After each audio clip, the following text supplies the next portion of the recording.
اب آ جاتے ہیں چلی کی جانب۔ 2011 میں ہونے والے ڈی کلاسیفائڈ دستاویزات سے اب تو یہ بات تسلیم شدہ ہے کہ امریکہ نے چلی میں بھی ریجیم چینج آپریشن کیا، مگر چلی میں طریقہ کار کیا اپنایا گیا؟ سب سے پہلے تو سی آئی اے کی جانب سے سیاسی جماعتوں سے روابط بنائے گئے، چلی کی مختلف تنظیموں اور پروپیگنڈا کرنے والوں سے بھی روابط بنائے گئے۔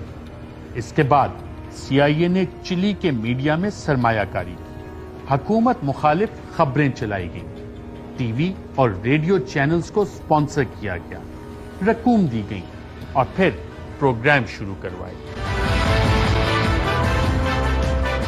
ایک جانب میڈیا کو استعمال کر کے اور پیسہ لگا کر فیک نیوز کا بازار گرم کیا گیا، دوسری جانب حکومت مخالف سیاستدانوں کو اکٹھا کیا گیا۔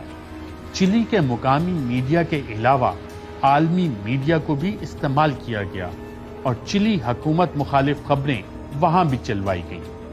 ساتھ ہی ساتھ سی آئی اے نے چلی کی فوج اور دیگر اداروں سے بھی روابط بڑھائے اور ان کو بتایا کہ اگر چلی میں مارشل لا بھی لگا دیا گیا تو امریکہ ان کو سپورٹ کرے گا۔ سی آئی اے نے چلی کے میڈیا کو خصوصی طور پر معیشت کے خلاف پروپیگنڈا کروایا تاکہ چلی کی معیشت کمزور دکھائی جا سکے اور عوام میں بے چینی پیدا کی جائے۔ سی آئی اے نے صحافت کے لبادے میں اپنے ایجنٹس کو عالمی میڈیا کے نمائندوں کے طور پر چلی بھیجا تاکہ وہ حکومت مخالف فیک نیوز کی رپورٹنگ کریں۔ اسی طرح چلی میں سی آئی اے نے چھوٹے اخبارات اور ٹی وی چینلز کو بھی فنڈز دیے۔ امریکہ اس وقت تک چلی کو دی جانے والی امداد رکوا چکا تھا۔ عالمی معاشی ادارے بھی چلی پر دباؤ ڈال رہے تھے۔ دوسری جانب سی آئی اے نے اپوزیشن جماعتوں کو فنڈ فراہم کیے اور ان کو اس قابل بنایا کہ وہ اپنا ٹی وی چینل اور اخبارات قائم کریں۔ یہ تمام کام اور فنڈز اپریل 1971 اور مارچ 1973 کے الیکشن سے پہلے ہی فراہم کر دیے گئے تھے۔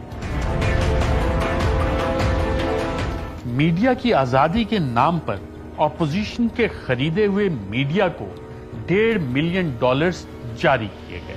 اسی دوران سی آئی اے نے چلی کی فوج میں بھی اپنے ایسٹس پیدا کیے تاکہ ان کو اہم معلومات اور فوج میں اپنے لوگ اب چلی میں میڈیا کے رول اور پاکستان میں عمران خان حکومت کے خلاف میڈیا کے رول کو ذرا ایک نظر دوبارہ دیکھیں تو آپ کو اندازہ ہو جائے گا کس طرح ایک آئینی اور قانونی ریجیم چینج آپریشن کیا گیا اور کس طرح تمام اداروں اور جماعتوں کو عمران خان حکومت کے خلاف کیا گیا۔ اسلام آباد ہائی کورٹ کھولی جا رہی ہے، جی تبادلے کے حوالے سے یہ کھولی جا رہی ہے۔ کابینہ میں بھی شدید تقسیم ہے۔ وزیر اعظم عمران خان استعفیٰ بھی دے سکتے ہیں۔ کنٹمپٹ لگ گئی تو ہو سکتا ہے کہ ان کو گرفتار بھی کر لیا جائے۔ ایک మలాఖాత్ ختم دوسری شروع۔ ప్రతి మగాడి జీవితంలో పెళ్లి అనేది ఒక ముఖ్యమైన ఘట్టం, కానీ ఇంట్లో 10 మంది ఆడాళ్ళు ఉండి పెళ్లి پرائم منسٹر عمران خان کو دی گئی تھی کہ ایک اہم شخصیت کو ڈی نوٹیفائی کر دیا جائے۔ اہم شخصیت کو برطرف کرنے کے حوالے سے جو ہے وزیر اعظم فیصلہ کر سکتے ہیں، ان کو کوئی طور پر روکتے ہیں۔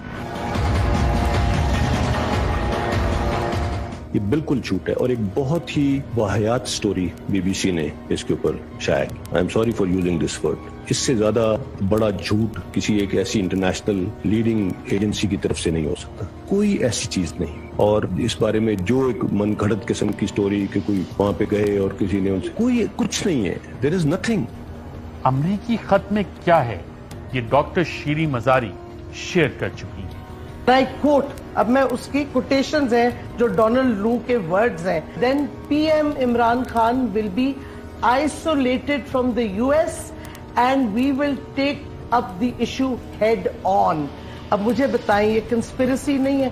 اس کے ساتھ کہا یہ ذرا دوبارہ بتائیں کیا کہا آپ نے کہ کیا ایگزیکٹ الفاظ سے؟ if the vote of no confidence اگر وہ کامیاب نہیں ہوتا and if now I'm quoting Prime Minister Imran Khan remains in office, then Prime Minister Imran Khan will be isolated from the US and we will take the issue head on.